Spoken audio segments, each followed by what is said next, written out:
आधार सुनेचा. एका अनामिक लेखकाची ही पोस्ट आपल्यापर्यंत पोहोचवावीशी वाटली म्हणून मी ही ध्वनिमुद्रित करतो आहे. मी दत्ता सरदेशमुख. ऐकूया आधार सुनेचा.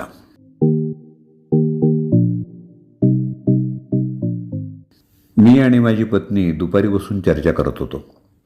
तेव्हा माझ्या पत्नीनं मला प्रश्न विचारला, मला सांगा, म्हातारपणाचा आधार मुलगा असतो की मुलगी असते? मी म्हणालो, हा प्रश्न न विचारलेलाच बरा. पण ती आग्रह करायला लागली म्हणून सविस्तर सांगावं लागलं. मी म्हणालो,